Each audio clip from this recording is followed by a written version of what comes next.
Hey guys, some of y'all wanted to see a video of this mini arcade in action, and I'll go ahead and show an inside view of it as well on how this all works.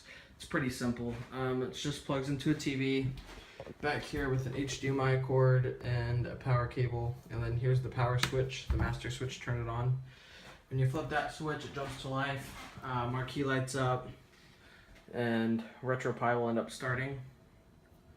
And then this runs just like any typical RetroPie unit. So the advantage is, like I said, you have the arcade controls down here, and there's also a coin up button and a player 1 start, and then a coin up button and a player 2 start down here for your arcade games.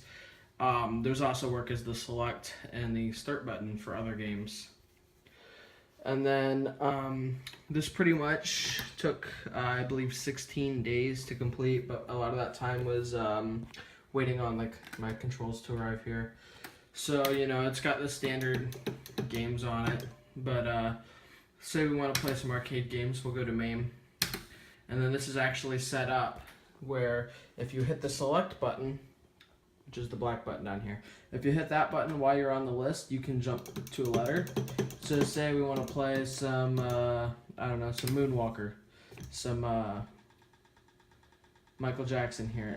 As you're scrolling through the list, it'll start appearing letters here that tells you where you're at in the list, and it makes it really easy to find where you want to go. So say we want to play some Moonwalker, you just select the game with that button, it'll load up,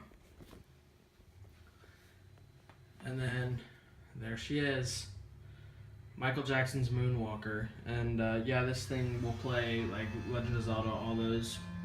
Pretty simple, and it's got save states, etc. Even in the arcade games, it's got save states. So if you're playing through for a while, yeah.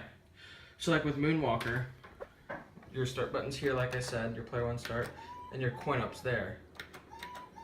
So you can coin up, press your start button, and here we are playing Moonwalker, which I can't really play one-handed, so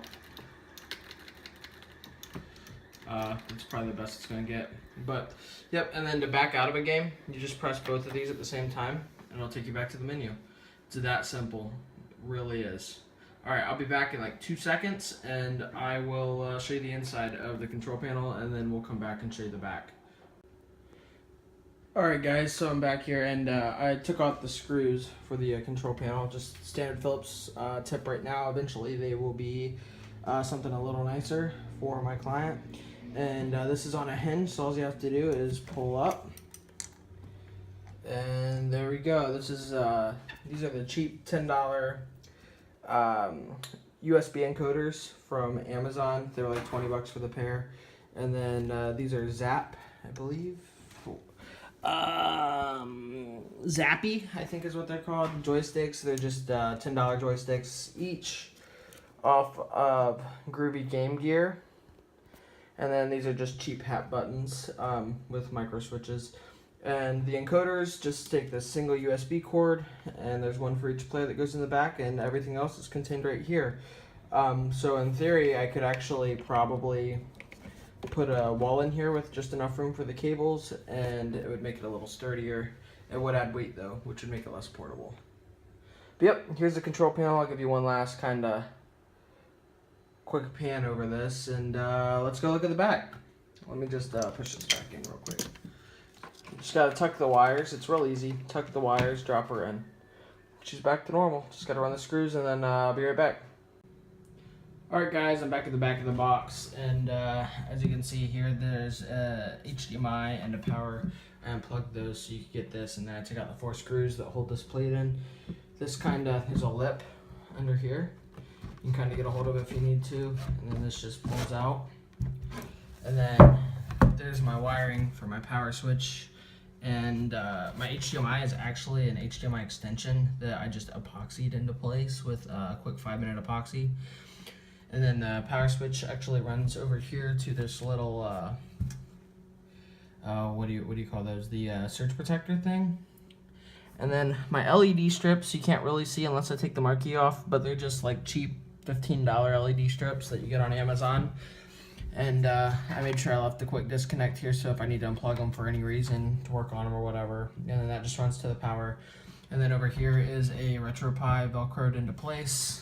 Up there, RetroPie 3 with 2 USB ports and a dongle for a wireless keyboard for my client. So if he needs to work on anything, he can. And up under there, you can see the wiring for the control panel that I already showed you. And that's it. It is super simple. So this just has an HDMI extension into the HDMI, the power. This is the power brick for the Pi. That's it. That's all she is. Murder, she wrote. Oh, and these USB plugs here are to the USB encoders up front. That's it, guys. I hope you enjoy the video. Again, this is my Legend of Zelda mini arcade. No monitor included. Plugs right directly into the TV. All right, guys. Thanks for watching.